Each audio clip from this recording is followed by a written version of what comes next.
Happy time zone, sports fans. Welcome to 90 Infinity 5, the Sports Hub. I am your host, Joey T. Badger. So happy to have you here. Everyone, say hi, Joey.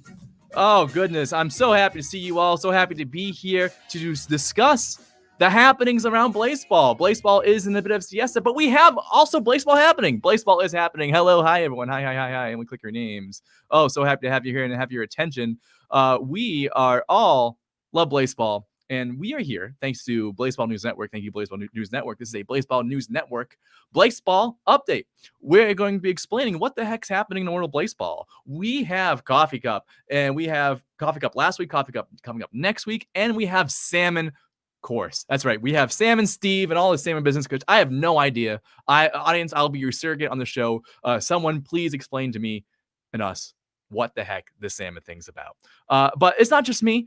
We have a great crew of folks coming in today. So please, I'll welcome them one by one to the screen. And please, everyone, give them a hearty hello when I bring him on. First up, a friend of the channel, always there, friend of these shows as well. They are the sole proprietor of Taking Me Out to the Ball Game. Also, they are casting for Blaseball the musical. Oh boy, let's hope that doesn't get out of hand. Please welcome to screen, Kimberly Dauber. Hello. You did it again, just like last week. So I screamed when I came on again. Hey, everybody. Thanks for having me on the show, Joey. So happy to have you, Kimberly. I'm so excited. I'm so excited to see what happens with Blaseball the musical, because boy, that's going to be bonkers. I am too. We haven't written it yet. That's fine. I believe that you're going to write it in one day, record it in another day, and then edit it in another day and then release it whenever. That is the intent. Yes. Should come out like December. Yeah, that sounds reasonable. Yeah. It's all free, so don't chat. Calm down. Oh boy, auditions are done. Auditions, I believe, are open. Auditions are open at blaseballthemusical.com. So if you want to audition, even if you have no experience, or if you have too much experience, or you want to play an instrument, or you did theater in high school and you never did it again, then go out and audition. It's at blaseballthemusical.com. And we are open for business. They're due. I'm not going to say a date. December. Go to the website. December something. December 5 or 6. It's December 5th or 6th. So go audition by December 5th or 6th. You've got a week or two. Yeah, and all it is, you got to read some sides and sing a little bit of a song. So read some sides, sing some karaoke, basically. That's it. Great. Well, thank you. Welcome, Kimberly. You can audition, Joey. Our next guest coming onto the program, a first on the Sports Hub and a first on Blaseball News Network recap. Please welcome, teased by Chubi, who's also here.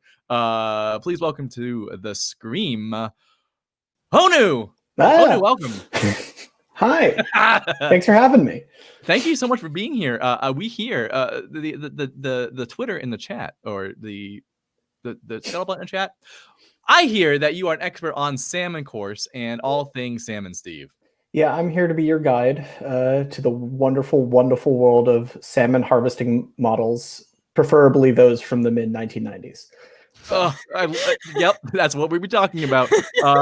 Thank you so much for being here, expert. Yeah, the salmon guy. You have a reputation, and we're so happy to have high caliber guests on this program. So thank you so much for being here. Sure thing. And another friend of the program, you might know them from Sibber. You might know them from creating Reblaze, the thing that we all rely on. Please welcome to the Scream, Astrid. Astrid, hello. Hey. I'm not choking on cake this time. You're not choking on cake this time. Are you proud of me? I am very proud. I can breathe. That's rule number 4 in the program: is no one dies on air. Do not choke on cake. Do not choke on cake. Especially not at the start. Yeah. If you go choke on cake, choke on good cake. Yeah, and do it near the end. Yeah, exactly. Yeah, that's fine. It's the timing. You don't want to lead with it. You don't want to, blow the lead. So it makes sense. Of course. I love that mince hat you are wearing. Did you get that from Blaseball Cares? I did indeed. Love Blaseball Cares. What a great organization. That's good. But welcome back to the program, Astrid. Can't wait to talk Coffee Cup and Salmon. Next, Another long time. They were on last week. Please welcome to the Scream the person also from Sibber and also who made John Madden, a great program that automatically calls Blaseball games. A Hawaii Friday mega fan. Please welcome to the Scream, Juby. Juby, hello. Hello. I'm here How you again. doing today? You are here again. I did it. I made it. You did it. We all survived a week off. Well, we had a coffee cup on Tuesday. But we're back here. We're back, baby. Every week is a year. Every year, well, do real. Oh boy. Thank you and welcome to Broken. Can't wait to talk coffee cup and salmon with you. And finally, our sixth guest, or fifth guest, the sixth person in this chat, a long-time friend of the channel. You may know him from casting like every game with me. The rock that holds the station down. Please welcome to the Scream, Dan Hahn. Dan Hahn. Oh, nice mug there, Dan. Nice mug. Nice Blaseball News Network mug. Oh, you mean this mug? Yeah, that mug and that Sibber mug. How about this mug? Oh, that is a strong mug. Oh, Dan, how are I you? don't have a mug yet. I bought one. It hasn't arrived. It's got to be on its way. It's still in Latvia. One day I'm doing all right. I'm doing okay. I'm doing fantastic now that Blaseball has semi-returned to the airwaves. Yeah, Maybe in full soon. Maybe. Please come back to us. It feels good. It felt so good. It felt so good to have Blaseball back. But Dan Hahn, you run the Flowers Twitter. You run the Margarita Nava Twitter. No, I don't know. That's Kat. Kat runs the Margarita Nava Twitter. Oh, whoops. Speaking of Kat, not joining us on Scream, but also in the chat as she is wont to do. Everyone say hi, Kat, in the chat because you can't spell chat without Kat. That is factually correct. Thank you, Dan. Thank you so much for being here, and thank you, everyone. What a great crew! Can we just? I just want to look at this crew. What a such knowledge. So let me set the table. We had a long siesta. We're still technically in siesta, but we have an exhibition tournament known as a Coffee Cup that has no consequences, featuring our favorite players from around the league. So an all-star teams. Organized by their favorite coffee cup, and then 3 special guest teams. We've had round 1. This is every Tuesday for 4 weeks. We crowned a winner for bragging rights. We're going to talk about what happened on week 1 because boy, stuff happened. And we'll talk. Looking forward to week 2, and then we'll go into salmon. So that first game, those first games from week 1 of the Coffee Cup, it's just like a lightning bolt smacked us on the sides of the head. Like, oh, this is how fast Blaseball goes again. Oh, wow. Boy, let's quickly go around and say who, going into week 1, what was one thing that surprised you, and one thing, and team that you are rooting for or were rooting for? And we'll start with Kimberly and we'll go clockwise. Okay. I was definitely blindsided by the commissioner shenanigans. Oh, I did not expect that to happen. I expect that we'll go into that soon enough, so I'm not going to go into detail now. I would say that I'm rooting for the cappuccino team because that's my favorite espresso drink. However, for the most part, I'm rooting for Blaseball the musical, which is taking up more of my time than paying attention to the coffee cup. So, like, if you want to know about the musical, talk to me about that more. Absolutely. And we'll make sure we plug it at the end. And I'm going to throw a right you are in the chat because I made another new emoji. I'm very happy with it. Oh, good. And also, I also made this one as well. Good job. Great. Oh, anyway, God. Yeah. Great. Honu, what is one takeaway from the Coffee Cup round 1 that you have, and who are you rooting for, or we're rooting for? I mean, it was real exciting to see the games come back. I admittedly was a bit busy with some salmon-related business right as the games were kicking off, but strategy-wise, I'm not much of a coffee drinker myself, but I looked at the Real Game Band's lineup, saw that the Murph was pitching, idolized the Murph. That worked for me. So that was pretty solid strategy, all things around. So RIV, but we'll get to that. But thank you so much for sharing, Astrid. You and Juby might be a little biased here, but Slightly. No. I mean, I'm rooting for the breath mints, obviously, but they were kind of absent. I couldn't find them anywhere on the list, so instead I had to pick the Society Data, which is I mean, a strong choice. The only special team to make it to the next round. So the best special team, the best team in general, but we'll get to that. Moneyball team. What was one big takeaway, Astrid, from round 1? oh, when we were like, oh, we're gonna get swept like 3-0, maybe like 3-1, and then just like we swept them instead, and I was like, what? Yeah. Also, because, hold on, I'm mad from that. How dare you be so good? Because I plan on covering first. I wanted to cover the Pandemonium Artist. That I was going to do the Real Game Band, and then I was going to do Society Data Witches. But then you just won. You won too hard, and we couldn't cover you. Yeah.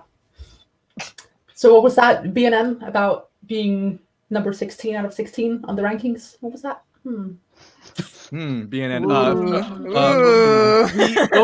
Power rank. I'm contractually obligated to defend BNN because this is a BNN program. No, you're not. No, you're not. I don't know. No, you're not. That was a bad choice. Whatever happened with that? Whatever happened to that? I love this trash talk. The sports that we'll be covering the Atletico Latte and the Society Data, which is next Tuesday in round number 2, with special guest at 6 p.m. Joel Clark. Yes, that Joel Clark. Yeah, we got him. I don't know why, but we got him. Do you have to do round number 2? Because I think we're going to lose that one, and it's just not good PR. It's not good PR, but it's still PR nonetheless. Juby, what is one of your takeaways, and who are you supporting or have supported? I mean, I think it's pretty obvious that I'm supporting the Data Witches, because they're the Data Witches. They're great. Best team. I think I was also prior. Actually, I guess we knew about this before. We knew that we knew about that we were going to have a team before we knew about the coffee cup preferences. However, had I not known about us having a team and had known that these were coffee cup preferences, I probably would have ended up cheering for what was it again? I think it was Light and Sweet. I think no, that's a different one.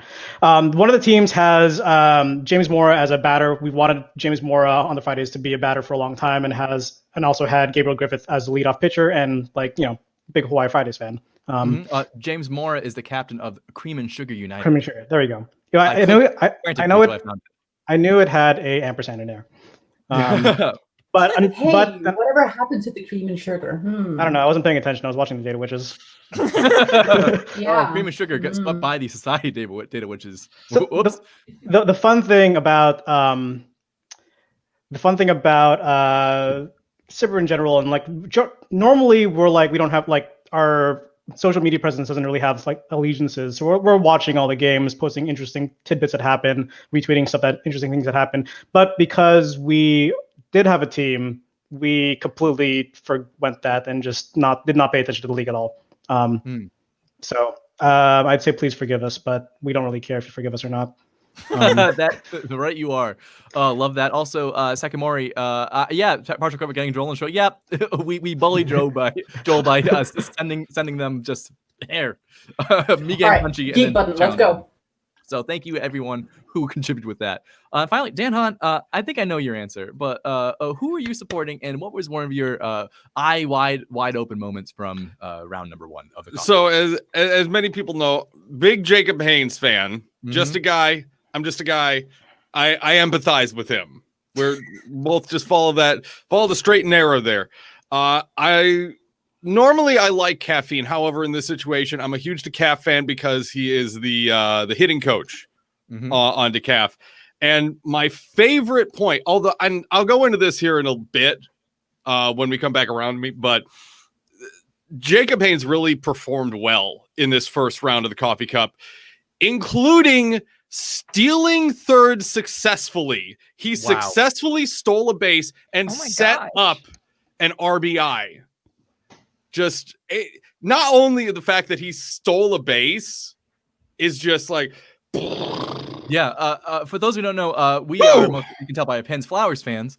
Jacob Haynes, our best hitter on paper, is so thirsty to steal bases, but so bad at stealing them. So coming up here in a coffee cup, you haven't had Blaseball in such a long time. The hype is real. You're playing amongst the league's best, and then you have that opportunity. Wow, it's so exciting for a Flowers fan.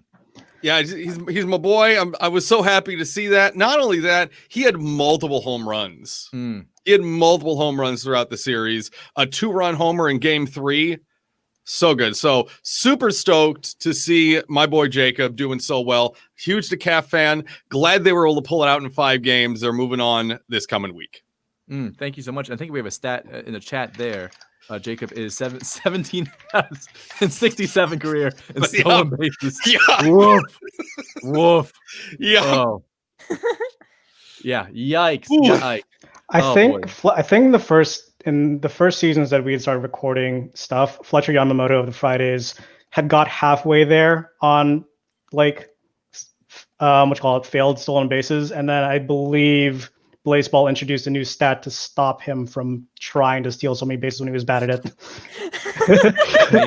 Also, I just love the fact that we talk about a stat and suddenly 5 people in chat are like, "Oh, I got it," and then we have like half the people here is also Sibber, so it's nice. By the way, I think it's important to not underestimate just how bad Jacob Haynes typically is at stealing bases. Jacob Haynes is so bad at stealing bases that there is a song about it. Like everybody knows Mike Townsend is a disappointment, which is about Mike Townsend, bad pitcher on the Seattle Garages, or we love Mike Townsend. Credit to the team. We love him. Credit to the team. But remember that song? There's a Flowers song on the Garage's Away Games album called Just a Guy, which is about Jacob Haynes trying to steal bases and being very bad at it. It's got and he's already looking at second and he knows that he should wait, but he just can't help himself. He decides to risk it as he often does. He follows his captain's advice, be gay, do crimes. It is a great track by Arthur and Medic that I highly recommend you check out if you're wondering just how bad Jacob Haynes is at stealing bases. Oh, it is. It is a bop. It's such a good song too. So, funnily enough, one of the Fridays songs on Away Games also is about being bad at stealing bases, but not about Jacob Haynes. It is Fletcher Yamamoto got caught stealing third again, but I believe it's a little less obvious. We love our players. We really do. Yeah. We love them so much. We write music about how bad they are. We celebrate how bad they are. Celebrating them. That's right. In all their glory. Oh boy. So let's quick. We've touched upon some of the stuff on round 1. So we've had a full best of 5 series for Blaseball. Our current round 2 looks actually. Let me see if I can share my screen here without breaking it. That's good enough. So what we have is this is our round 2 matchup. Actually, I'm sorry, we're in round 1.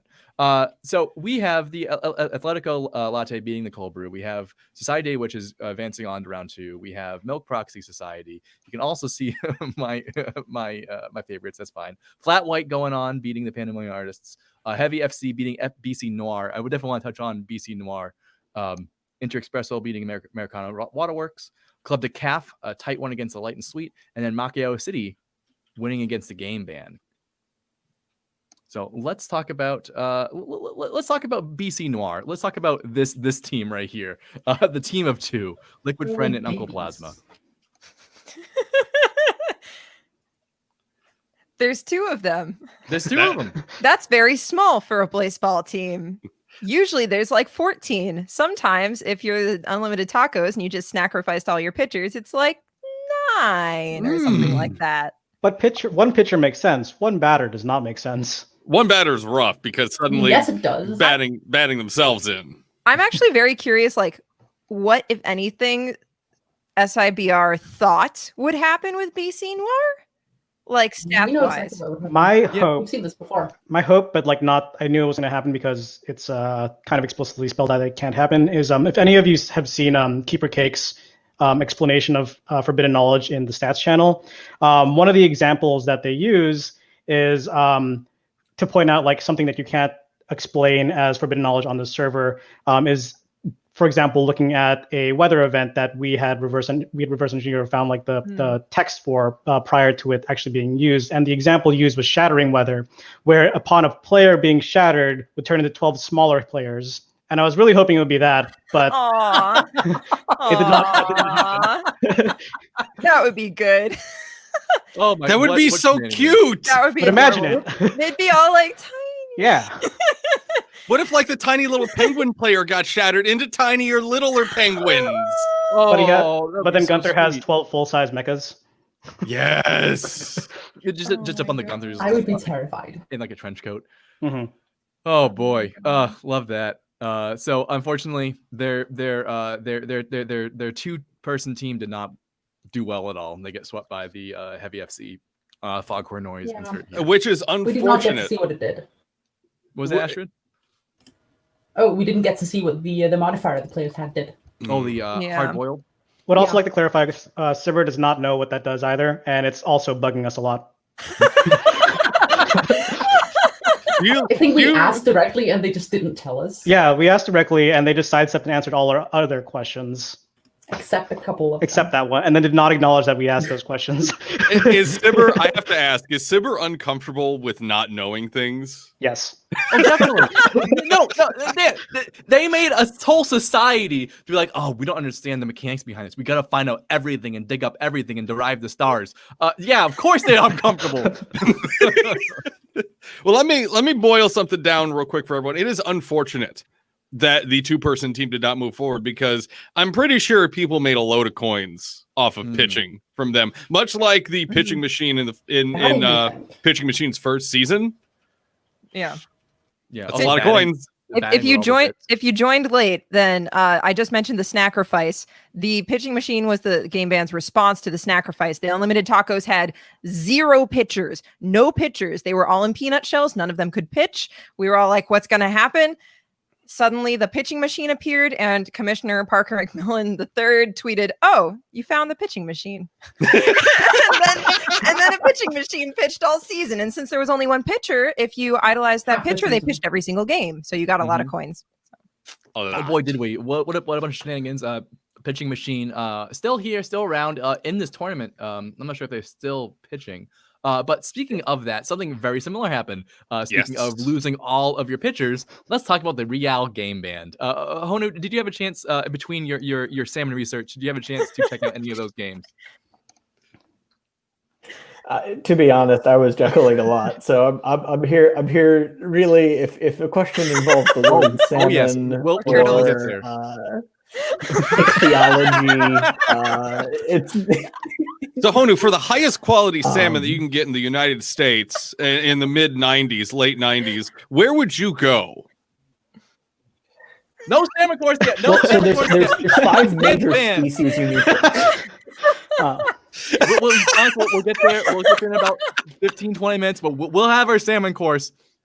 Bravo to Sapphic Fettuccini saying Salmon Institute for Blaseball Research. I like that very much. Oh, that definitely gets a comedy point. Congratulations. Very good. It's on the wiki.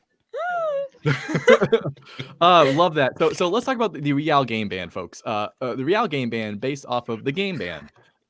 Boy, they were doing it. They started a series against the MacLeod City. Very good team. Started that series. I'd like to point out. Real quick, want to point out that I think I spotted Ellen in the chat. Shout out to the Murph for shutting out Jessica Telephone Bravo. in the first game, and we all thought like, "Wow, amazing! They might go all the way." And yeah, they went somewhere. Definitely went somewhere. I'm just going to throw this out there. I believe while we all love everyone on the Real game band, they were definitely pulling some shenanigans to start off with. One of their players, Oops All Keepers, was apparently by agreement just all of the keepers, and one of the keepers or someone else apparently just took pliers and it was Sunman. Sunman had a vice. Yeah, they all took the stand at the same time, held hands, and then Sunman was like, "Hi, I got a vice," and then just clamped them all together. Oh, that's sweet and also horrible. I had a short conversation with those folks on Twitter, and apparently there was blood magic and astromancy going on with this to start off with before even a single pitch happened. So they were already pulling some crazy stuff to start off with. Right, you are. And that's probably why they were being watched. That was their team special ability, where they were being watched by some higher power. Watched. Observed. Thank you. Thank you. I do have one question about. I know you want to segue. I know you do. I can sense it. But I have one question about the Oops All Keepers team. Did their number of hands reflect the fact that they were all keepers, or number of fingers? No, it did not. Nope. Oh, they all have 34. That is. They still had a lot, but not enough. They have none. Okay, that's not enough. Good and also disturbing. We have had fingers were just clamped. We have had communications, by the way, from all the keepers. Apparently, they're just floating in space. They're now Oops Space Keepers. So congratulations to the Space Keepers. Yeah, They're keeping space, Yeah, and I Dan, look forward to them. Dan, I believe the term that they now go by is speepers. The Speepers! Yes. The What a great name. Speepers! That's Speepers. adorable! Speepers. Oh, whoops, no speepers. Oops, Uh, Speepers. Oh, what great brand. Love that. Speepers, Rest and speepers. vacuum of space. Follow them on Twitter. It's Zombie hilarious. It Good is. job, boy. It is. Oh, good job, If. Oh, they finally became the Ohio astronauts. Concord. Boy, it's One day. relatively, and so they were yeeted into space. Let's talk about why they were yeeted into space. Keepers go up. Kimberly, can I do my segue now? Yes, Joey, you may do your segue now. Thank you very much. Anyways, so I believe it started in game 2. The Real Game Band started being picked off one by one, losing their teammates. I believe they lost 5 or 6 players in just one game. The So- first game. yeah. Yeah. First game, yeah. End of the first game, we were like, "Uh-oh, what's going on there?" And then the second game started. If I remember correctly, the tickers started saying stuff like someone got percolated, and we're like, "What the heckin' is this? What is going on here? Oh, their roster's dwindling." Mm-hmm. So there's losing players, and I believe third game. So the Real Game Band won their first 2 games with those losing players, and then their third game they went into it with just one pitcher. They had one pitcher in their rotation, and then they were percolated. Boy, that was we get to cover that live. It blew my mind. I believe it was the Murph actually who was holding up pitching there, and then boom, gone. Oh, Gone. that's rough. And then just like classic pitching machine fashion, the manager of the Real Game Band looked around like, I have no pitchers. We got to pitch. There's an electric kettle here. Yeet! Yeah, threw a kettle on the mound. A 1-star pitcher as electric you would expect out of electric kettle. Just whoops, and then that was their slow decline into 3 losses in a row, and then allowing the MacLeod City to advance to the next round. Destruction. Just for humorous sake, I would encourage everyone to look up the stats for electric kettle at some point, although we might not be seeing them for a very long time. 3 stars base running, good. 3 stars in defense, very good. 1-star pitching. Mm. Ugh. 0.9. So actually, this could have gone better if they had run out of batters before pitchers. Oh yeah. Yes. Yeah. The kettle would have been a batter and had better stats. I do also. So disappointed that I didn't see what happened there. One other thing to shout out: Game 2, Ball Clark got 0.00 ERA. Good job, Ball Clark. Good job, Ball Clark. The one time the sim was kind of Joel. I mean, By curling the monkey's paw around him. Speaking we have of 2 pitchers with an ERA of 0, so that's really nothing. Come on. Yeah, a legendary player. And speaking of Joel Clark, will be on the program Tuesday night at 6 p.m. Eastern Standard. Wow! I don't know how I made a sacrifice to make that happen. Oh boy, don't find the bodies. Anyways, so the Real Game Band ended up with 4 players in their lineup and 1 player in rotation after going through all of the regular pitchers. So they lost a majority of their teams, and they lost their chances of making it to round 2. Amazing. Buh. Also, they lost Parker McMillan IV. Yeah, there it is. Yeah, rest in violence. in Percolate and vacuum, as people have been saying. That one's good. Yeah, And, we're and just now- going through commissioners. It's like we're trying to collect on the insurance or something. Like They're not alive long enough for insurance to commissioners. happen. Yeah. Maybe that's this person's plan is just to collect all sorts of money. That's I- right. We catch 'em all. own the coin, the Boss God coin, in its metal. Does that mean you get the insurance money, Joey? I can't comment on that? So let's Okay. move on to our next topic. Wait, I have one more question about the Real Game Band. Yeah, what's up? Can someone? So I've heard that like on the material plane, like Real means something in like sports. I don't know. I don't really know what sports are, but apparently it means something, and I don't get it. Can I someone think it's just a explain reference it? to a football team, It's a football. like Real Madrid or something. Is it just like the why? Why is it there? Does it just All mean the that teams they're are like European football teams. Chat says it means Basically. royal. Okay? Is it Like just a Real common Madrid. thing to say? Why didn't they just say it? Well, because I mean, like the Madrid football/soccer team for the American folks here is Real Madrid. Okay. Oh, so So I think that's it. All right. Cool. Yeah. So it's a Okay, pun. great. It's just a great pun. Nice. Great. Today we learned. Wow. Real facts here on this Blaseball News Network. I think I saw BNN in the chat. Hello, BNN, Yep. our boss for this show. Hello. Hopefully we're not doing you dirty here. Did Dan say yeet? Yes, he did. Dan is banned. Oh, yeet! That was fast. That escalated quickly. I have too much power here. Oh boy. So we lost the commissioner. We now have Commissioner Parker McMillan the fifth, who is no longer CEO. Parker McMillan, the III. They're tally marks. Or like the I with like a cross. Yeah. Yes, that's it. That's it. They are tally marks. Parker McMillan, the Yeah, right you are. Yeah, so it'll be interesting to see what happens now with the remaining games. Also, if during our next seasons, if the commissioner is constantly in danger. One more note on this new Parker. This new Parker definitely feels a little more aggressive, a little frightening. We definitely should be a little aware and concerned. You see, it's fine. I'm sure it's fine now. Yeah, we'll be fine, right? We're all fine. None of we have nothing.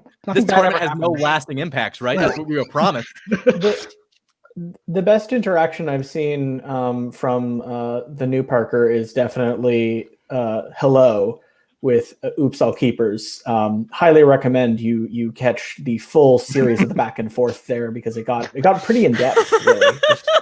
How? What, you didn't like him announcing Salmon Thieves party time? I think that was pretty good. That's pretty good. Oh, that was very pretty good. Yeah. That was pretty good. Point for that. Happy birthday, Salmon Steve. Happy birthday, Sam. We're almost there. Let's get through. So I'll say this: I was kind of drunk when I was doing those tweets at Parker. No! I nearly died. Like when I saw the Salmon Steve, I almost actually died and could not breathe for a while. Oh. I was laughing way too hard. I was laughing way too hard. Oh my god, Chubby, you can't die. You have to come back and be on the recap stream. Yeah, you have blood contract with BNN. There are priorities here. You need to sit around, be adorable, and wear cute suits and eyeglasses. What was that, Honu? Oh no, I was just gonna say your priorities are clearly are BNN, eating maybe, a dog, petting the dog, yes. Nick Winkler, if you're in the chat, petting the dog. So that was really some of the big stuff from round one. We had three special guest teams. We had the Real Game Band losing to the MacLeod 2-3. We had the Penny Moon Artists, a collection of some of the greatest artists to bless Blaseball, and made some just fantastic art. So it was nice that they were able to be here. Unfortunately, they got beaten by the Flat Whites, 3-1. Flat Whites being my personal team because of Castillo Turner Flowers, a hitter who is the pitching captain. Strong respect. So great to have Turner on the mound. Also, Nick Winkler is also on the team, I guess, and also Thomas Dracina. Does anyone else like when they tweet at you, you get weird butterflies in your heart? Like when Nick Winkler tweets at us? Oh, those are wasps. Oh, wow! Friendly wasp. We love you, Nick Winkler. I'll go on record to say that. But unfortunately, the Pandemonium Artists did not make it to round 3. But I was really pulling for the Pandemonium Artists because I wanted to see them just rotate through everyone. Yeah. They have a lot of players. So first of all, they have like 40 players or something like that. For anyone who wasn't, who didn't see, they have like a bajillion players, a bunch are in the shadows, and they had a special team attribute for whenever they got, they recovered from tired or recovered from wired or something like that. One of the special coffee weathers, I don't know if we covered that yet. They would swap with someone in the shadows because there are like 40 people on the team, and then we wanted to see everyone have a great time. Unfortunately, they got knocked out, which is very sad. It was very sad. I saw some more art from that lately, just so good. So unfortunately, I'm happy they were there. Didn't make it, so sad. But so happy that they were able to be part of this special event. But we have a team who swept an all-star team who is predicted to just be swept themselves. Society Data Witches. Wow, Sibber, you stepped up to the plate and dominated. with an amazing finishing 5-run, 3-run. Also, homer. yeah, shout out to Major Arcana for her first at bat, just hits a dinger. Just like Major Arcana is my That's idol. confidence. 5 Major Arcana, 0 idol. Also. everyone idolized Major Arcana because Like one, the she hits mute button. dingers, and then two, we have we suspect there might be a yeet button if she gets to idle spot 16. Yeah. And by suspect, I mean we're hoping for it. Come on, game man, give us a yeet button. Yeah. Do it, man. Careful about careful about that. BNN's going to be Careful about what? Yeah. exactly. You want to talk about sorry. CNN? Like I just said yeet there, and Joey was. I also Back have of the a- rails. Sorry, Dan, you were cutting out a little bit. What was that? I was. I'm sorry. I'll fix it on my end, I guess. Thanks, Skip. Oh, we love you, Dan. Oh boy, so they are Saturday, which is we never talked about the weather that happened during the game. We'll talk about the weather really quick. The weather that was happening during all these games, it was coffee weather, where players were just beans everywhere. People being beaned by beans, causing them to be caffeinated, tired, or normal. Anyone want to talk about what the heck happened there? Runs So- per run. Honestly, it was a rotating system where I'm not sure if it was randomized, but if you were beamed once and you had no effect, it would send you to either wired or tired. And it would, when you actually make it to home plate, if you were wired, an extra 0.5 runs. And if you were Also, tired, For it was everyone only- also in the play would also be included in the calculation. Gotcha. Okay. There you go. There you go. It's, And then, sorry, could I interrupt you? Go ahead, continue with No, the fire. you're good. No, I'm glad you added that because I didn't know that part, to be honest. And It was then very if confusing. if A you lot of were- numbers. if you were bean by a bean, which had all of them had wonderful flavors, by the way. Let me tell you what, there were some delightful flavors in there. If you were beaned while you were either wired or tired already, it would send you in the opposite direction. But in the case of the artist, for example, if you were beaned while you were tired, it would then send you into the shadows, which is what folks were talking about a minute ago here.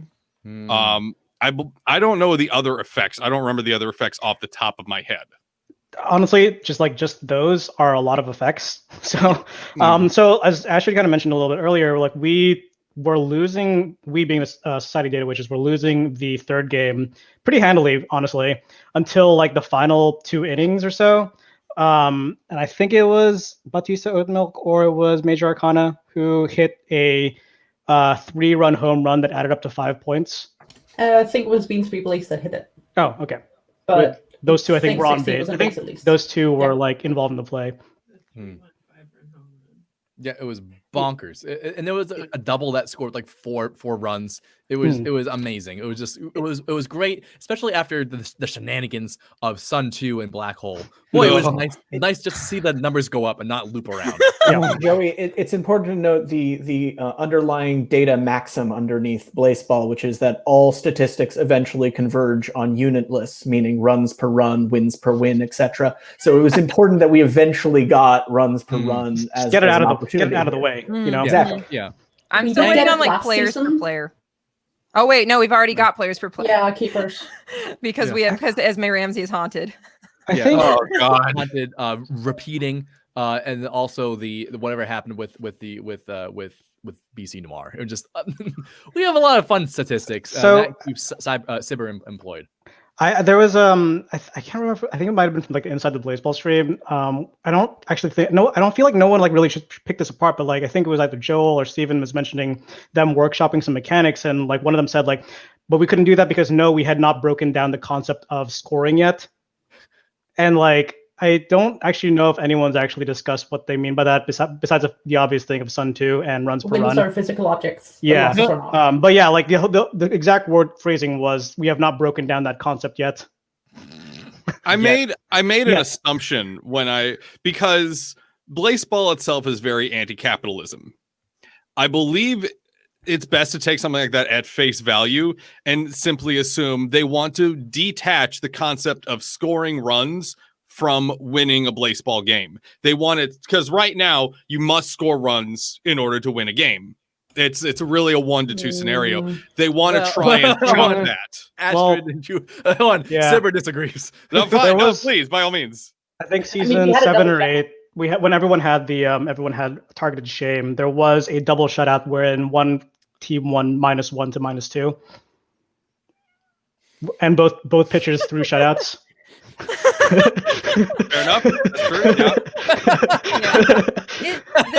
The idea of detaching like scoring runs and even like accumulating wins from like being a better Blaseball team does seem like a very Blaseball thing to me. Like if I were to project like where the game overall is going thematically, it seems like it's going in the direction of like turning a league that isn't originally competitive into something that is far more collaborative. So like this makes a ton of sense given like what we saw with the fighting the Peanut and making the All Stars. Those are a bunch of players who we all loved and we're all sad that they had gone away from different teams who came together to defeat our common enemy. And, you know, like this, it would make a lot of sense thematically for us to not necessarily want to score runs or even win games. Hondo P agree with that. Friends, we are that is the we'll quickly wrap up this this round. We'll take a quick 5-minute break, play some ads to appease the Twitch gods. We try to appease gods here on the Sports Hub, and then we'll come back and we will talk about Salmon. I'm so excited. You all excited? I'm excited. Are you, Kat? Are you excited? You are. Oh, there's a cat. There's a cat in the chat. I would imagine the cat would love to talk about salmon and probably eat some too. He actually does not love salmon that much. He does Really? not. He's not a huge salmon guy. He's not. He is not a salmon. He likes beef and chicken. Kitty. Kitty's doing a great job. Kitty's doing a great job. Folks, we're gonna take a quick little intermish. We'll be back in 5 minutes. Tell all your friends because we're talking about salmon. We're going to open up salmon course. So I don't know what it means. We're going to find out. I don't either. And salmon course. Someone's asking what's the cat? Conan. His name is Conan. Thank you. Thank you, Kat. Thank you, Conan. everyone. We'll be right back. So stay tuned, folks.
Happy time zone again, sports fans, and we're back from break, baby! This is the Blaseball News Network recap show with your host, Joey T. Badger, here in Sports BNN. Thank you so much for having us. Blaseball News, your source, number one source for all Blaseball news. Check them out on the Twitter machine. Check them out on the YouTubes. They're a good organization. They make some great mugs, baseball cards as well.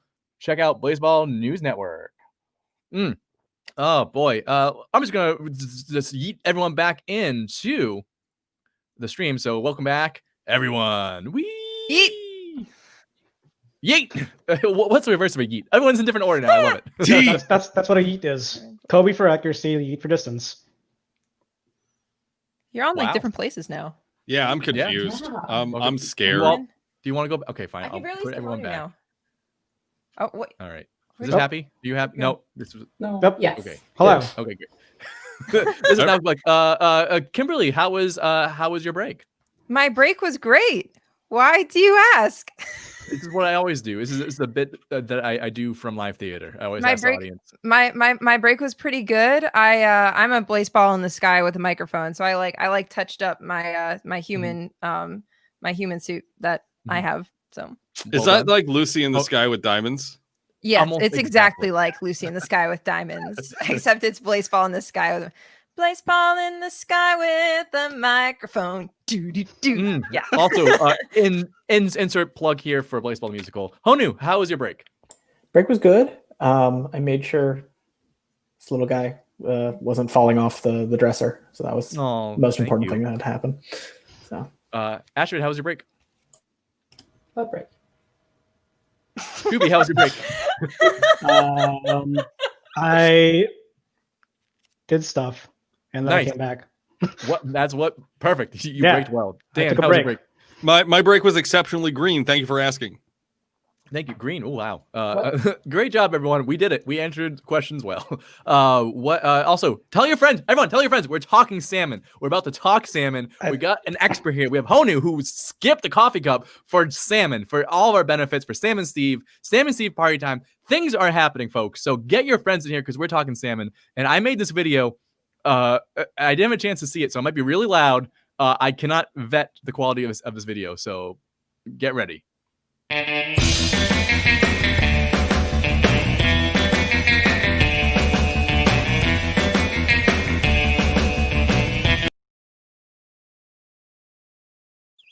And there it is. All right, we're talking salmon video. What? What did I Were you gonna finish that or? No, that's it. No, that was it. That was the entire video. Okay.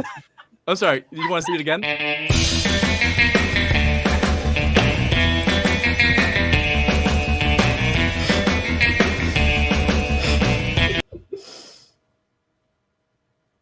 Yeah, it makes total sense. I don't know what's not to get. What's not to get?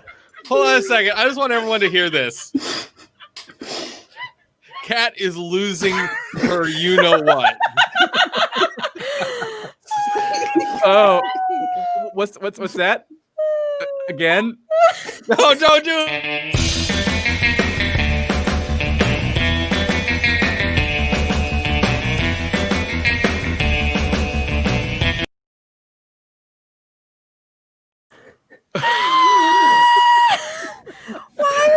Chat, why? Chat. This is it. This is the rest of the stream now.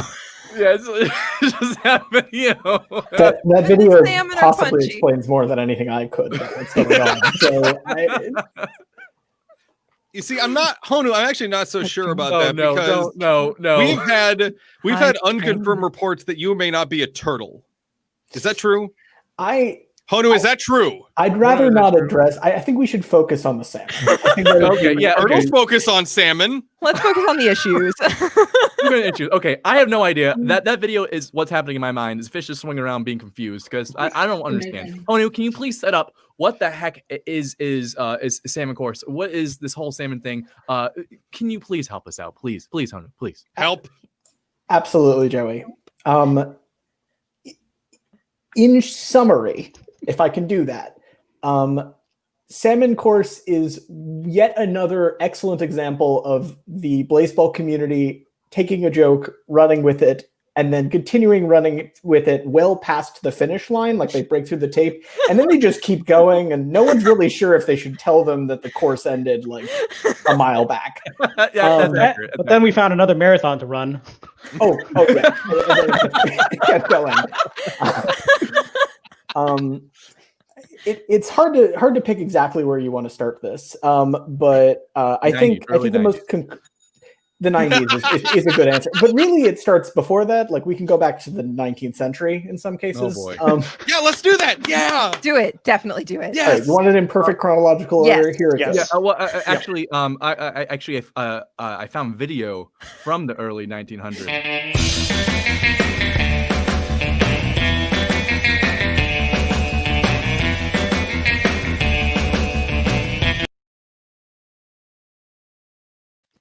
Perfect. Joey! Chat says to start with the evolution of salmon. Please, please salmon responsibly. Salmon are fish of the species Salmonidae that are native to multiple regions around the world, but we're going to focus specifically on the Pacific Northwest of North America. Mm-hmm. That region, if you're not familiar with the geography, as I've now stared at too much, is the area of the U.S. states of Seattle and Washington, and also lower Western Canada, whose province I'm suddenly now forgetting the name of. It's fine. The Vancouver area there. Mm-hmm. The salmon are, I'm forgetting the exact word. I think it's anadromous, which means they are migratory fish. They spawn and then swim downstream, in salmon's cases, hundreds of miles to the ocean, where they grow and live their lives. And then they swim back upstream, remembering pretty much exactly the route they took, and respawn usually within like a mile of where or a few miles of where they were born. They just remember this, despite being, it's incredible. They'll travel incredible lengths to do this. Amazing. So they are the Sibber of fishes. They'll do this like 6 or 7 times in their lifespans. Two comedy points. 2 comedy points for that. No, Dan, I don't. It's one at a time. You don't make the. Yeah, you do. Yeet. Okay, so they swim upstream. So they swim upstream, and they cover this hundreds of miles course through the Puget Sound, the Columbia River Basin, and this whole area of rivers. And they're happy and fine doing this, and people have been fishing in that region for thousands of years. It's believed, at least since the latest ice age, there have been indigenous peoples, First Nations, that have been based there and fishing salmon. One in particular would be the Chinook tribe, which is settled in the kind of Washington state area. And it's unclear exactly where the word Chinook comes from, but one theory is that it's derived from a different word, Sinuk, meaning fish eaters. So there's some connection there. Then the U.S. and Canada did a colonialism, and nowadays the fishing routes there are primarily dominated by American and Canadian fisheries. The problem that arose, though, is that those two groups of fishermen are not bound by the same policies, regulations, rules, or anything of the sort. So they would both fish to their heart's content, but having both groups fish and overfish was depleting the salmon populations. And so there would be increasing competition for any fishing whatsoever. One of my particular favorite incident was, I think, in 1914, when the construction of a railroad tunnel in Hell's Gate, British Columbia, resulted in blocking the salmon's migratory path.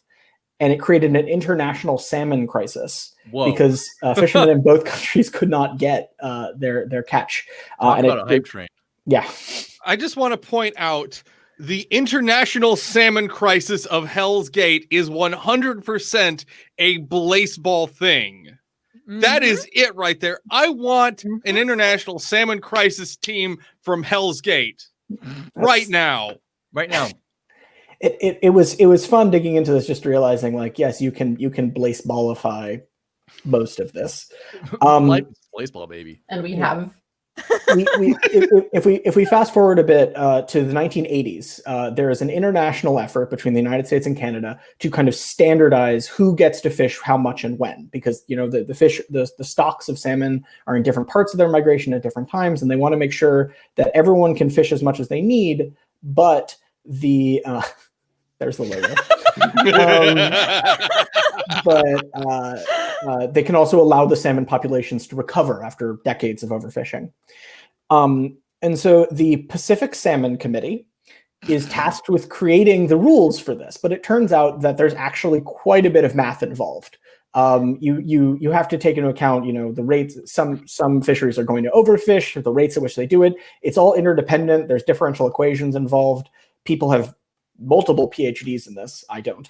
But they reached a point where they realized around 1984 that they were actually going to need to rely on computers, on an algorithm, in order to understand who was even going to have what fishing rights. So they built a model called the PSC model that was put into effect by the Pacific Salmon Treaty of 1985, which was signed on March 18th, 1985. There will be a test on this chat.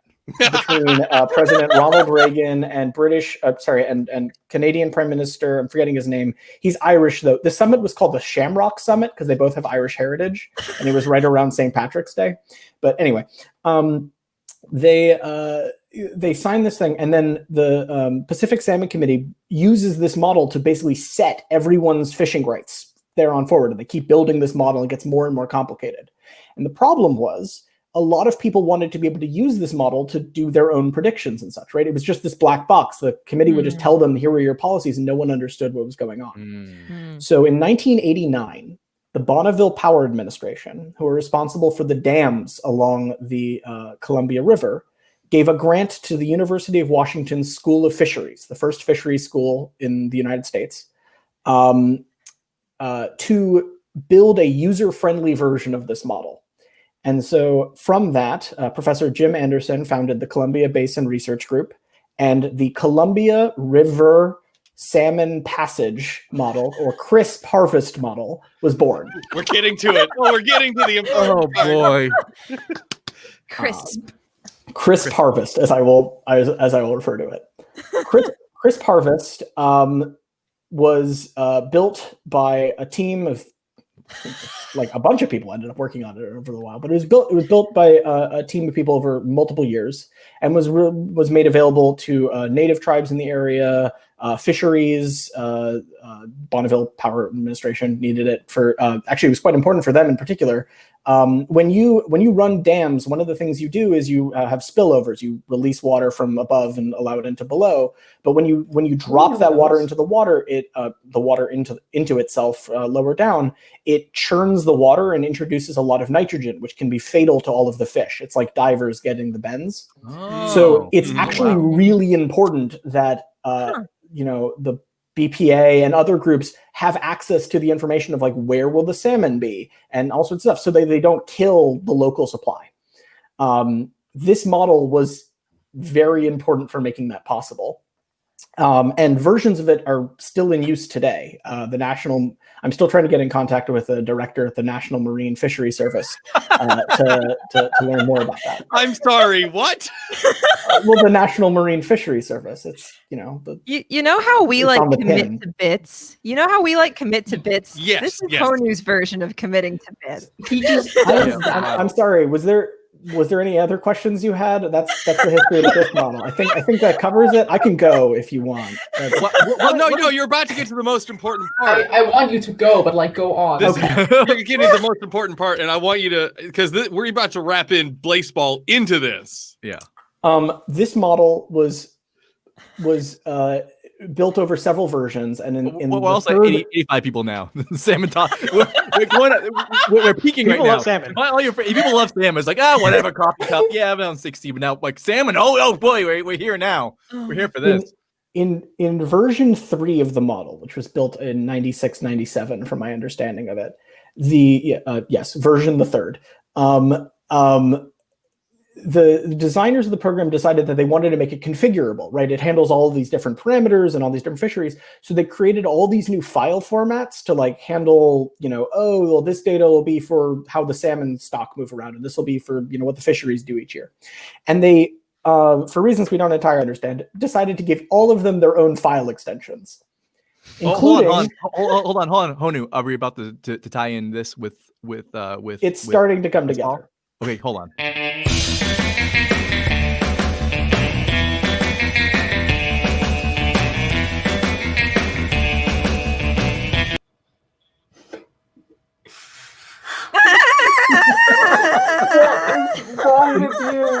Including a file extension for river parameter management, which was given the short parameter for using the first three letters of river, RIV. There it is. Fast forward 13 years. 23 years. 23 years later. 23 years later. He did it. He said the thing. For reasons that have been covered very eloquently on this program in the past, there was a trial on the Blaseball Discord server. There was a trial. Go watch one of the earlier videos about that. I do recommend it. I think y'all covered it quite well. Thank you. It was just chaos. Yeah, I mean that is an accurate summary. Many things happened in the trial. Shout out to, I think it's Kat, whose summary of the trial. Chat. Yeah, shout out Kat. All 340. Your document is like 347 pages, which, wow. She spent 4 straight days working on it. I can confirm this. I know what that feels like now. So, at the summary of the trial, at the very end, Pope Salmon, in an attempt to stop Parker Simulator v2.57 from becoming sentient and to stop being wiki admin, I won't explain that. Accidentally missed and incinerated Commissioner, CEO, Prime Minister Parker McMillan III. Shortly after this, the courtroom caught on fire. It was an Outback Steakhouse. Also not going to cover that. And we never got our pie. Yeah, or soda. Actually, I have the video. I will upload that to YouTube. So if you want to check out the first half of the trial, we'll put it on the Splort Sub YouTube page. That's great. And at the very end, Judge Keeper Sins, who did a fantastic job. Shout out to Sins. That was incredible. It decided to delay its ruling by about a day to get some sleep and such. In that liminal time, in that interim before the ruling came back, people were chatting about the trial and what might happen. And Paranundrox, who was a lawyer on the team, in the chat. Also in the chat. Hi, Para. Hi, Para. I credit to literally everything. Yeah.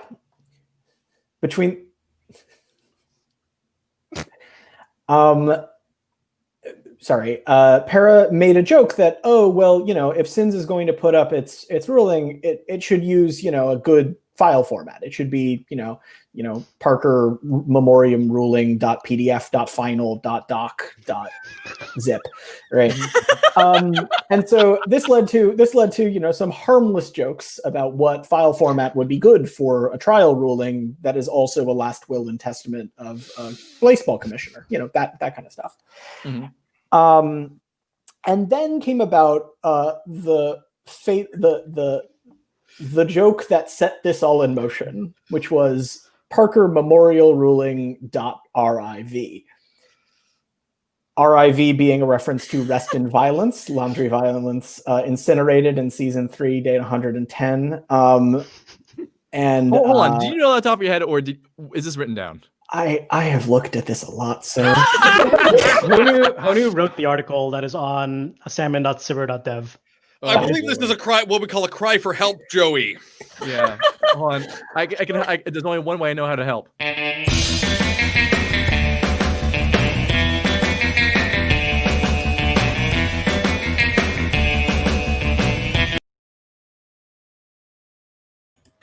I hope that helps. He does.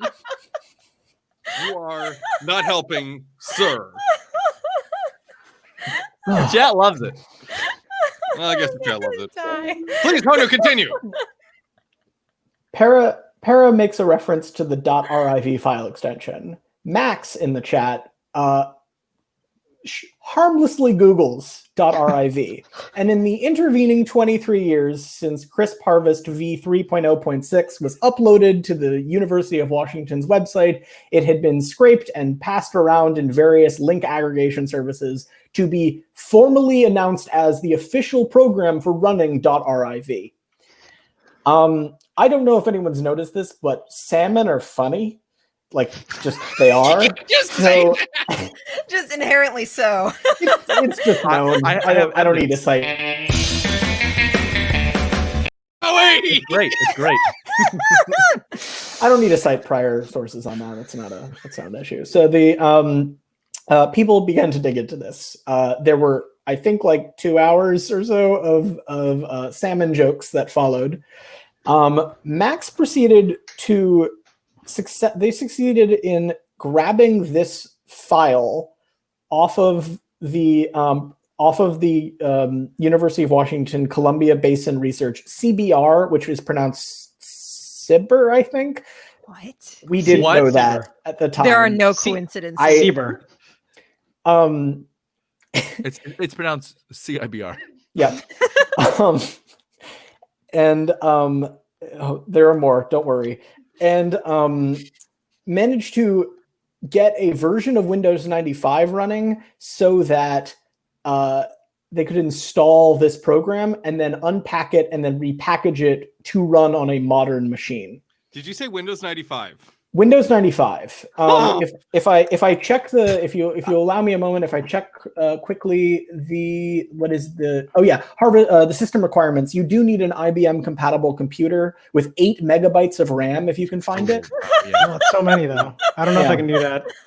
But that is the minimum. They do tell you that the model will run best with 16 megabytes of RAM. Oh, wow. Of course, So you should really try to see. Money. Listen, we're not Bill Gates here. I know.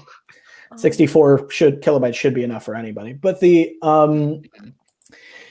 with a version of this program working on a modern machine, people began to dig into it.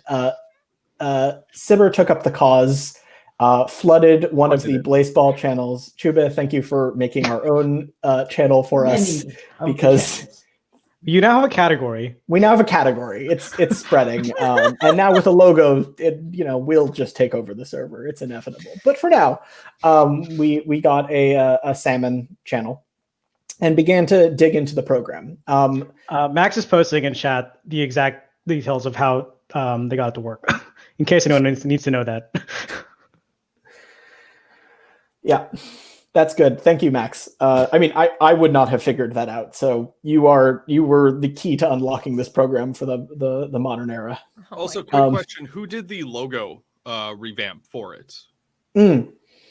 Ali's has been doing a lot of that work, although it is kind of a collaborative effort right now.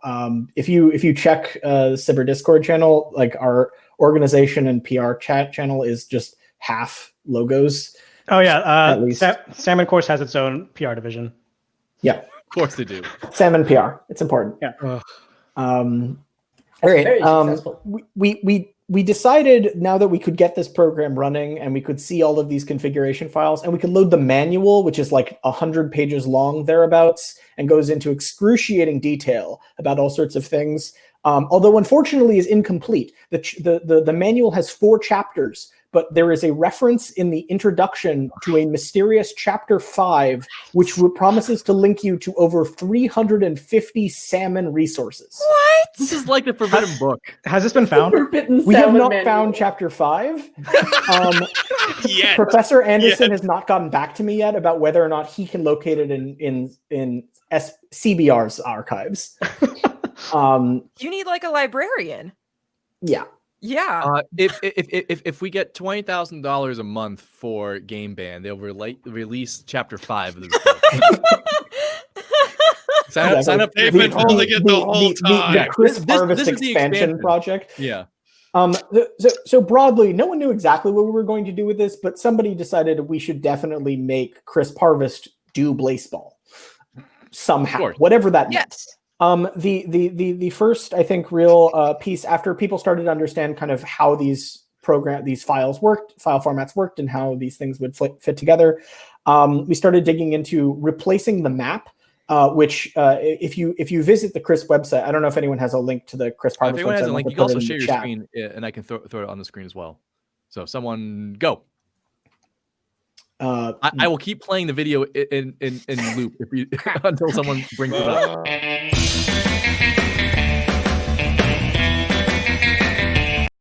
Anyone find it yet? Yeah, hold on.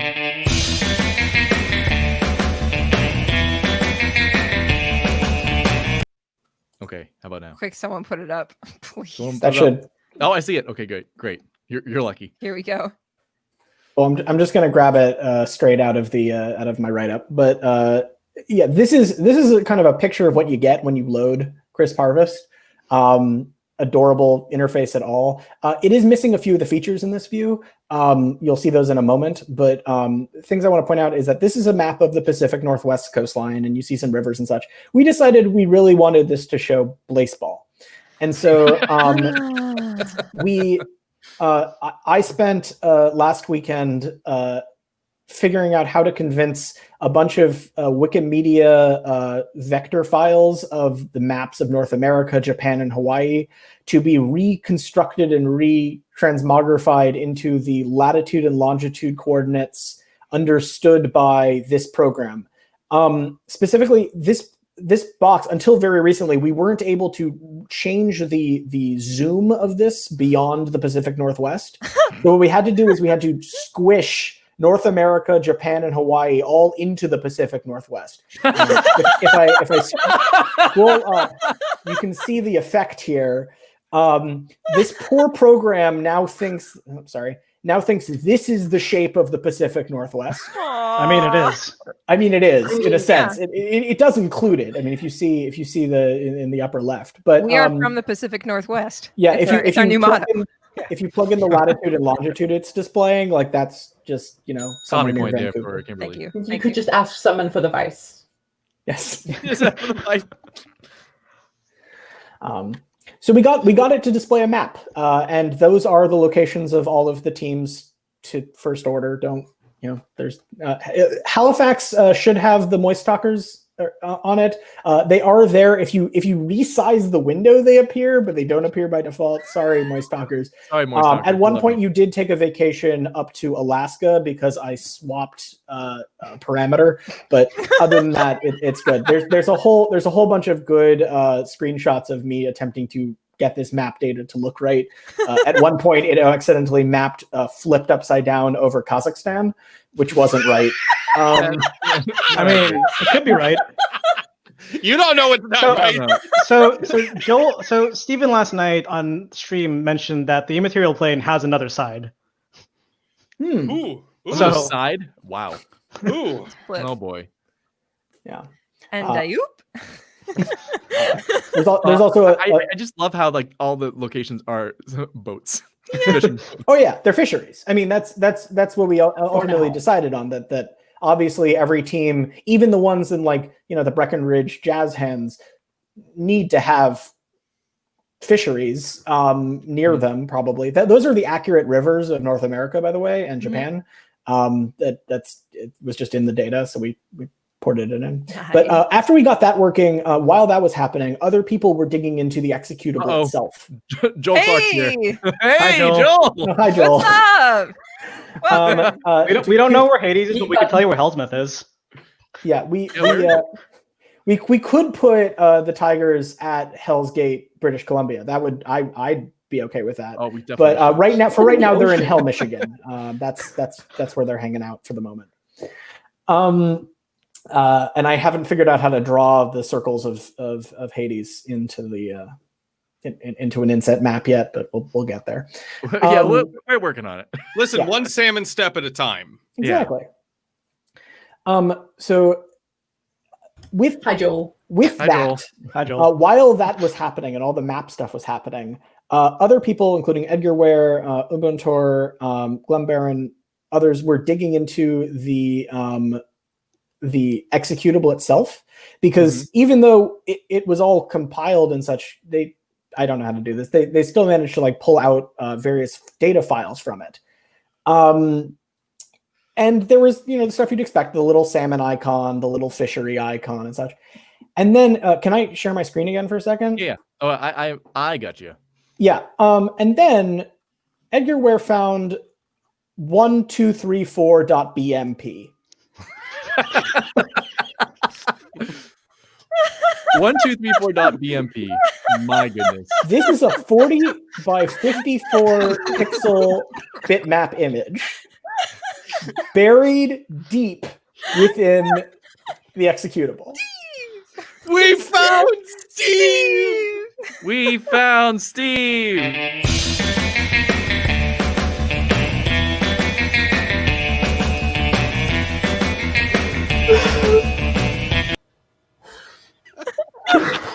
Again. Steve. All lowercase. Hold on. Globush, A Steve, the Homestar Runner reference. Love that. Fatalist asked the question, is Salmon an ARG? No. Yes. Now it is. No! Can we get Steve in the chat, please? Yeah, Steve, if you're in the chat, please let us know. I will play that song. I won't play this video on repeat until we see Steve in the chat. No. I can message him, but he might be busy. I think he has like a You real probably job. shouldn't. Yeah, Well, is he an actual He's the person? CEO of an We'll get actual there. tech Hold on, company. we'll get there.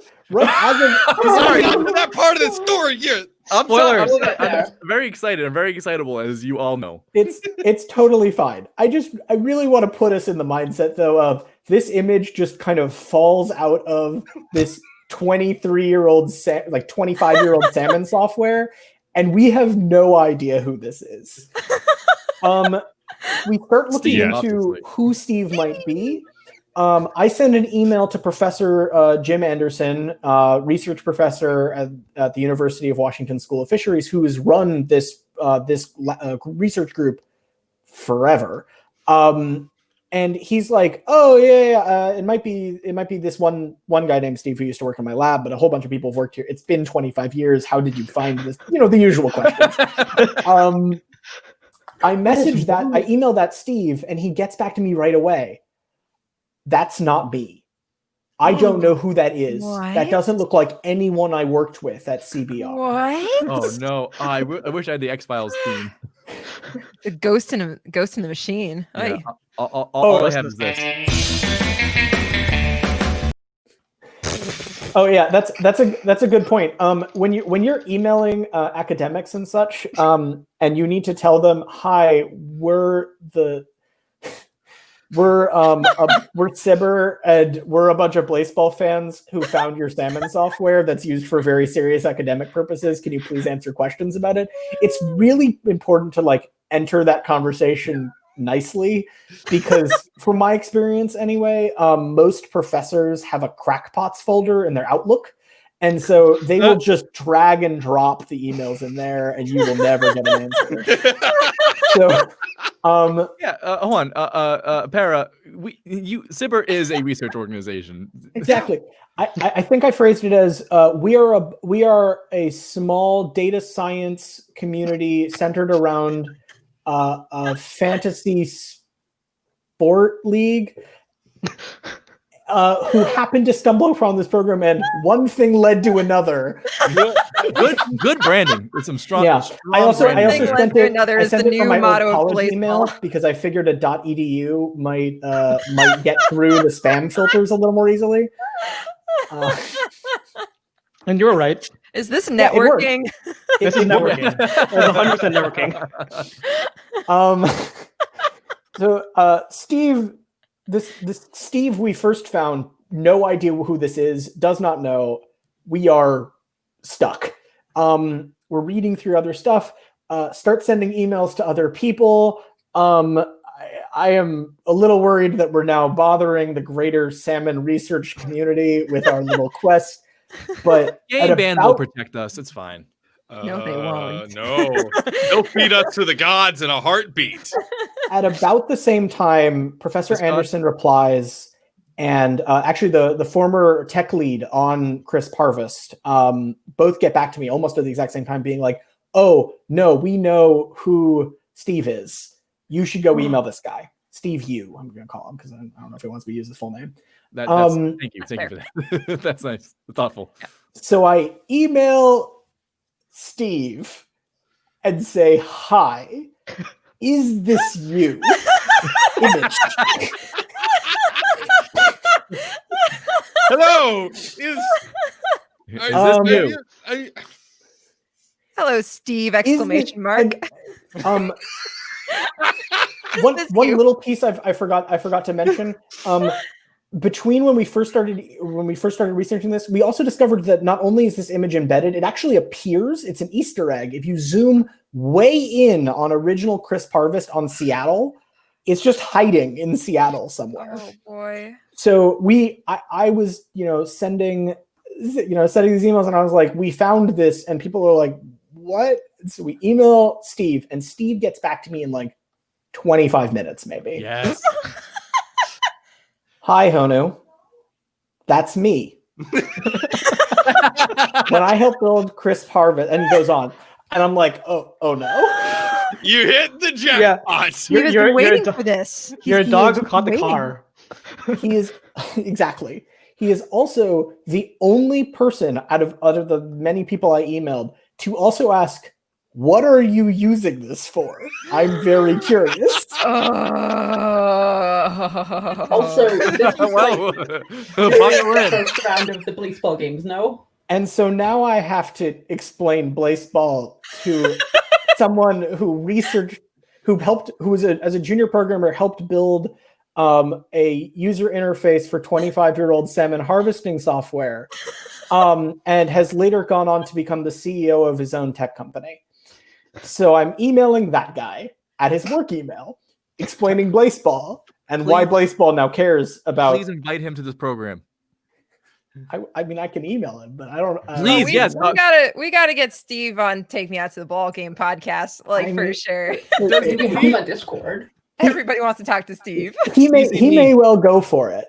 But what I will say is I send this email to him and I hold my breath, and then he replies, "Hi, Honu. This is hilarious." Good sport. Oh God.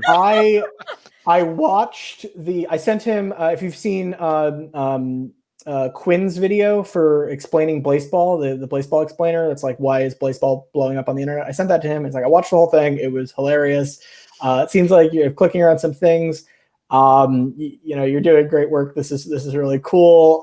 I sent him a picture of the updated map version we had made. And then I just casually replied. I was like, thanks so much. I'm glad to, have your blessing. That's really cool. If you ever wanted to stop by, we have a Discord channel a server where we've been talking about this. I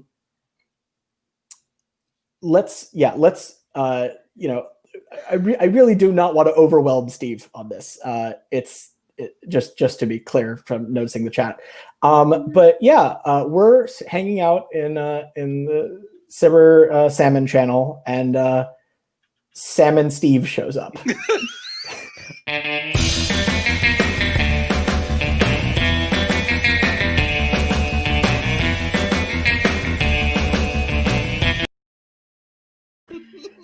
Has anyone kept count? Because I haven't. No. You can't count the salmon. There's too many. This is the CRISPR drinking can, game though. for this particular. This happens maybe 15 minutes before the coffee cup begins. This is why I could not pay attention to the coffee cup. That makes sense. I don't blame you. To watch it. Yeah, Salmon Steve. I also want to clarify too that despite me ostensibly being a moderator on the Sibber Discord and also giving them their own channel, I've been completely ignoring this channel for the past week. And so the first I hear of Sam and Steve is someone being like, "Hey mods, can we get slow mode going in chat? Because Sam and Steve showing up." I'm like, "Who's Sam and Steve? What have you guys done? Who did this?" What is happening here? What did you do? Steve very quickly gets a Steve roll, which is salmon pink colored on the Sibber Discord server, which was good. And proceeds to, I mean, I really just want people to like kind of put yourself in these shoes for a moment. Somebody emails you out of the blue saying they found an Easter egg you put in a program a quarter century ago. And then invites you to jump into a chat thread in which dozens of people begin to ask you questions about a fantasy league you know nothing about and are calling you Salmon Steve. The fact that he was so on board with this is a massive credit to Steve. Oh my God. He asks really good questions, and like, you know, people come through and are explaining things. Like, shout out to like basically everyone who was willing to explain. You know, Para gave a great explanation of like how we got here and such. He asked some technical questions about what we've been doing. He asked like, is there a game I can watch? And then the coffee cup happened to be happening, so that was great. His favorite coffee towards the Sports Hub. Yep. His favorite coffee, he likes to go to Americanos, so he rooted for the Americano Waterworks. He put on bets. Didn't turn out too well, but yeah, he's popped in a couple of times since to say hello. But all in all, what a good dude. We've greatly enjoyed having him on the Sivir Discord server when he wants to pop by. He's also like extracted some images for us and helped explain, like, for instance, how he used MS Paint to make a lot of the graphics that we've been playing with and all sorts of stuff. So he still remembers things from software he wrote 25 years ago. Which is he's a genius. Got it. It's wonderful. That's impressive. Oh my God. It's also in party time. This is an important piece. I have since asked Salmon Steve, one, how does he feel about being called Salmon Steve? Two, how does he feel about the use of Salmon Steve and the lovely little Steve icon? He is totally on board for using it within Blaseball. He is. Yes, so I know Game Band. I know there's some of you watching this. Consider this. I mean, I don't know what your plans are. No one does. Maybe you don't even. But like, if you were holding back on some references, like, I don't know. The only real official reference I've seen so far has been Parker, actually. Who was alerted to the existence of Salmon Steve and quickly asked what team would Salmon Steve be on. Screenshot of I'm rooting for the Americanos appears, and Parker, the commissioner of Blaseball, himself has formally congratulated Salmon Steve for now being in party time. Well, congratulations, Steve, on being in party time. Congratulations. Which is just lovely. I'm very happy to see that. So this is amazing.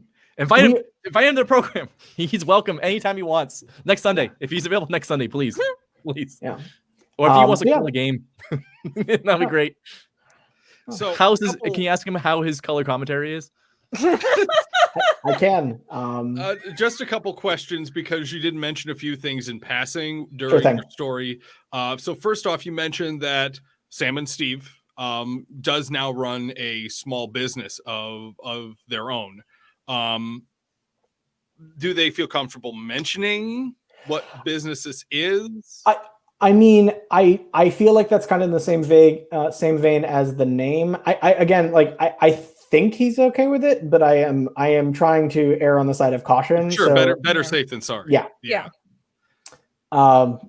Yeah, we care. We don't want to spook him. We don't want to lose Salmon Steve. Does Salmon Steve have a Twitter that we should follow? Not to my knowledge. I checked. He doesn't. Yeah. Okay. I bet there's a fan account already. But you can go find at Salmon Steve. Please don't make a fan account. Do not at him. At Salmon Steve. Do not at him. Yeah, that's important. We are. I'm personally, I think others are too, like, especially grateful that he is a great sport about this and willing to contribute. He has been digging in on some of the code stuff, which is just nice, wild to me. And like, Salmon Steve's in Sibir, is what you're telling me. Salmon Steve is now in Sibir. Yeah. And for the record, Sibir's development on Crisp Harvest Model V 3.0.6 continues. We are actively attempting to build an API so that we can modify the graphs and statistics it develops. Fun fact, I personally, despite doing a lot of research into the program, have not been able to run it myself until very, very recently. I have a very old PC that kind of got it working kind of after an hour, but I have not locally run the program. So we have been, not really. So we've been exploring different ways to make it more accessible to to a modern audience. And Para's right. I literally had to like create files and then send them to people, and then Para would like plug them in and then see what got printed out. That resulted in some hilarious prototype maps, including the grid, of which we do not speak. This is amazing. We're also 40 minutes over. I am so sorry. I was having a lot of fun. I did not even notice. Perfect. Yeah, this is great. I'm having such a great time, but I think we need to wrap up so we can all like be humans. I just have one more question. Oh yes, last the Windows 95 system. What are you planning on doing with that? Because we could run some really awesome old games on it. That's your question. I want to know what the plans. It probably took a lot of work getting a Windows 9. Yay!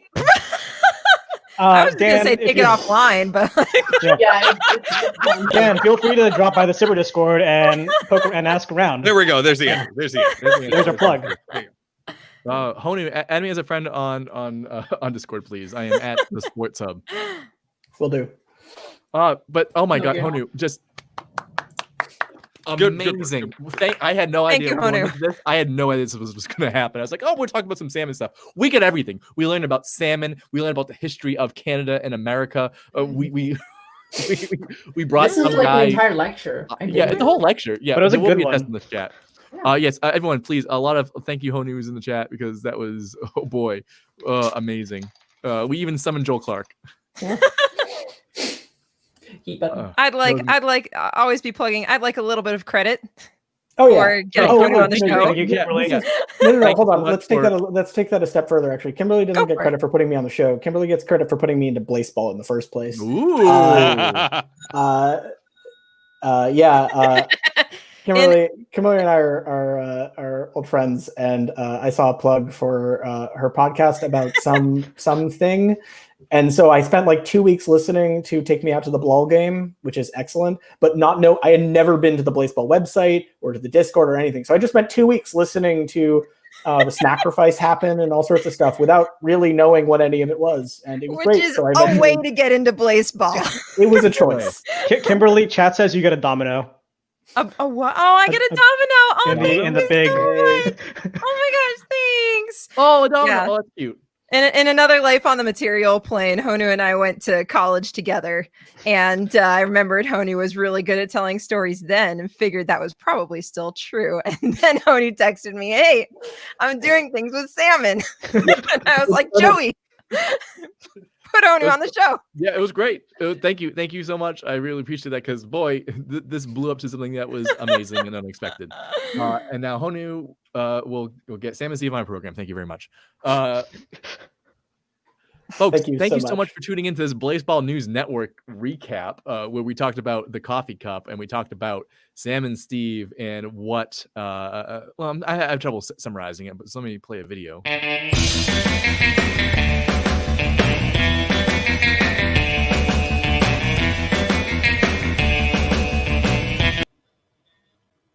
I am numb to this now. I have accepted. I, for one, welcome. I'm not opening my eyes until it goes away. Still Is hear it gone? It's gone. It's gone. Okay.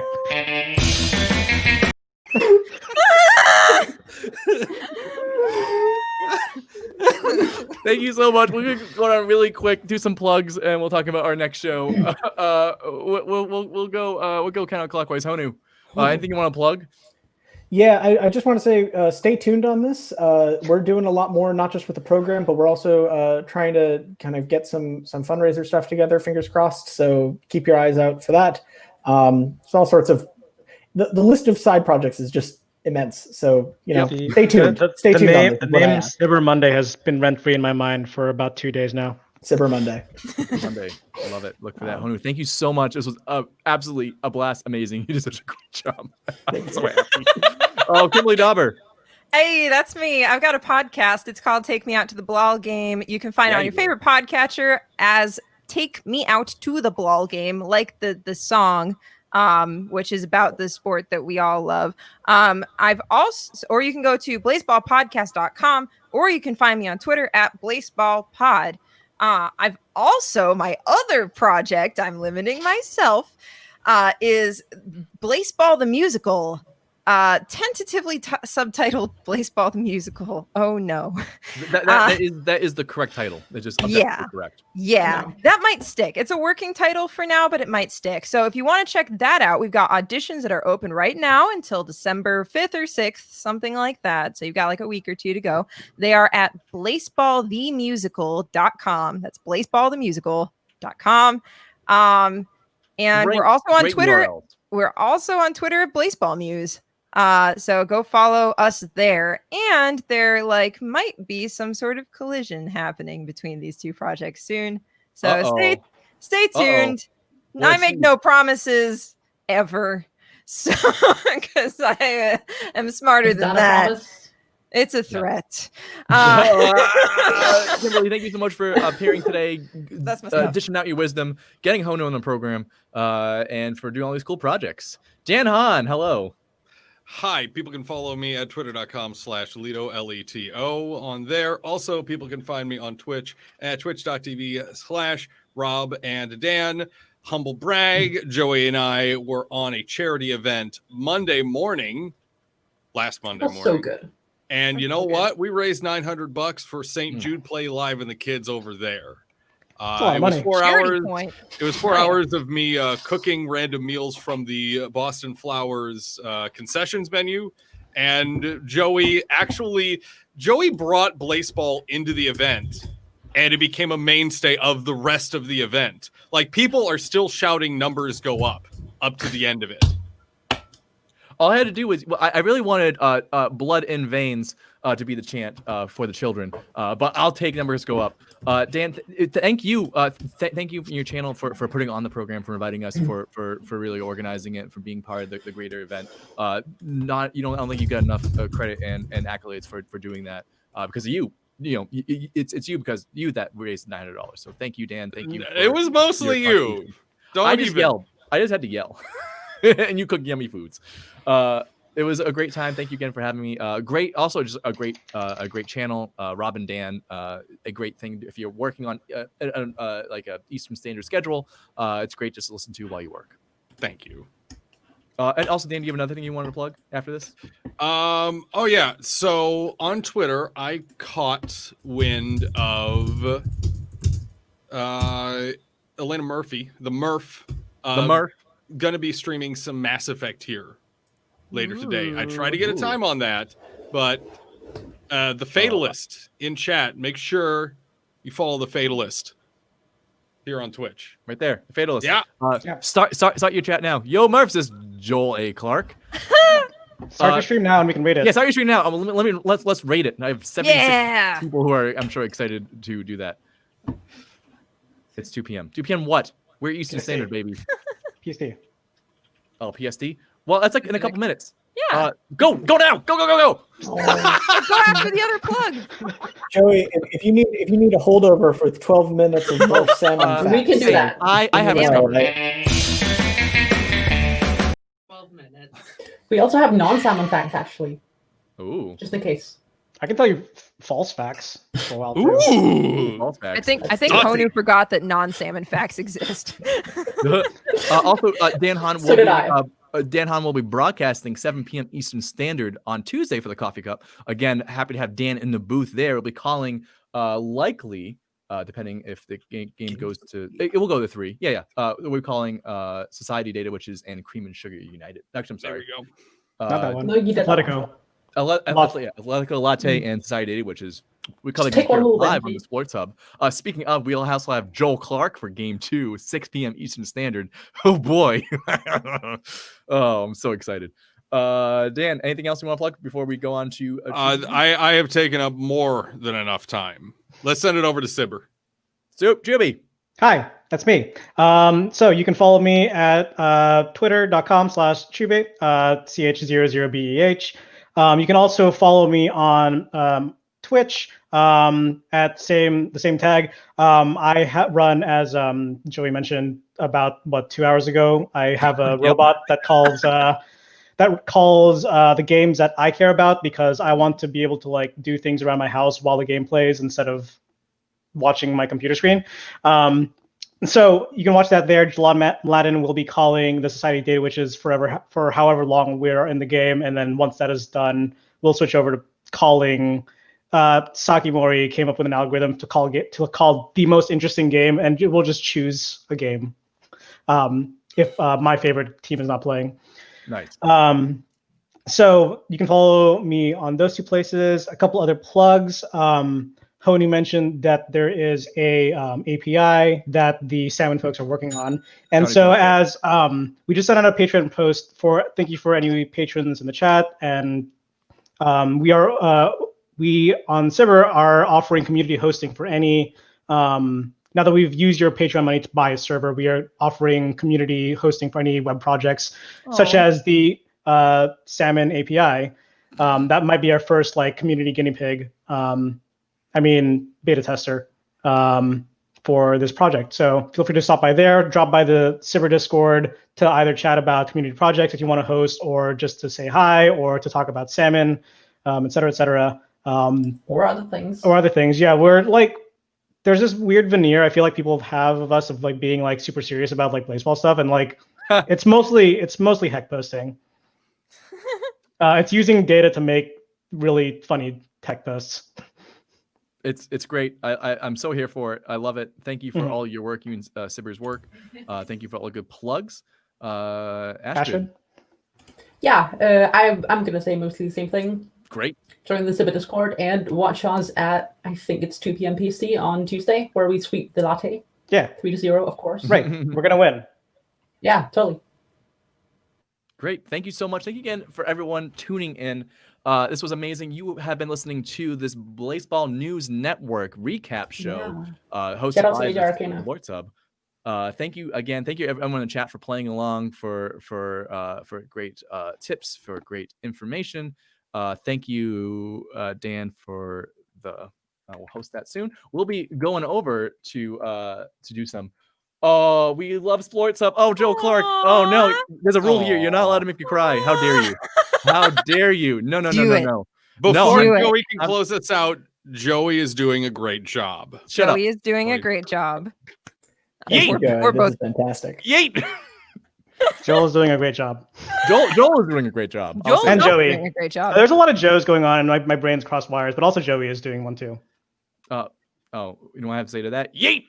We can just mash them all together and say Jolie is doing a great job. I would not. What if we did that a lot more? We could do that all the time. Let me finish the program. Folks, you've been listening to the Sports Hub. Again, this is the Blaseball News Network. Check out the Blaseball News Network on the Twitter machine and the YouTubes. They do great. Your source for Blaseball news. The Sports Hub, we cover live games on the Blaseball content, so consider following, subscribing, hitting all the buttons, support the channel. Also, just being here is enough, because chat, you're amazing. You would make this worth doing. So we all love you. We all love Blaseball. Any donations to the channel, we reinvest it into dumb things, like buying music or commissioning stuff. So or a coin. Yeah, we Joel, we bought the freaking coin. The coin, Joel, the coin that you use on Blaseball. We own the coin. We own the coin, Joel. Joel, we own the coin. Joey, I'm sorry, I don't quite understand. Are you saying you own the coin? We own the. This is a certificate of authenticity by Mr. Ilya Zloblin. Someone yeet him. We can't. It's his stream. Oh no! I yeeted myself. You can't. He has the option to yeet himself. I did, folks. We're going to be slash raid. Joey, more caffeine, please. If you want, I can set it. I think it's raid the Fatalist. Cool. Yeah. Okay. I'm still a Twitch noob. But folks, you are so amazing. You make this awful time in this world so much better. So thank you again to our panelists. Thank you so much for being here. Check out all their cool stuff because they're doing great things. Check out Blaseball News Network. Check out Blaseball.com. That's how we all got here. All became friends. So thank you again, Blaseball, for doing everything to make our lives much shinier, happier, and shinier. I feel like I'm forgetting something. We're broadcasting in on Tuesday, starting at 6 o'clock Eastern Standard Time. We'll be covering the Coffee Cup round 2. We'll be doing the Sibbers matchup against the Lattes. We'll have Joel A. Clark. Yes, that Joel Clark. In the booth helping broadcast game 2. That's at 6 p.m. 7 p.m. Dan Hans in the booth. Oh, everyone loves our favorite color analyst. I'll say it. He's my favorite. And then we'll be doing more until the rest of the night because it's fun. Folks, we'll be raiding over to the Fatalist. Give the Joey a 732 strike special. I had like 1 cup of coffee. Astrid, please don't. I'm just attention gives me all excited. Folks, we're gonna do one. I can only handle so much, Joey. It's equivalent to 14 months' energy, so therefore it's called the necromancy. Oh, that's what. Okay, that makes sense. Anyway, yeah, we finally hit 2 hours live. We will be raiding over to the Fatalists, but before, folks, goodbye here, goodbye chat. But before we go.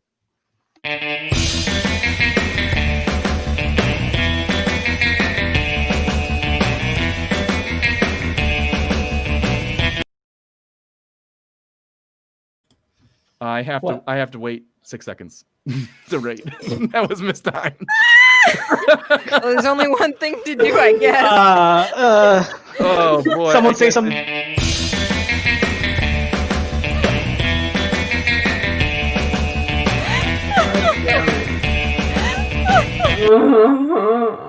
There was only one option. I believe we're hosting now. Yeah, we are. You did. Okay. Kill your encoder.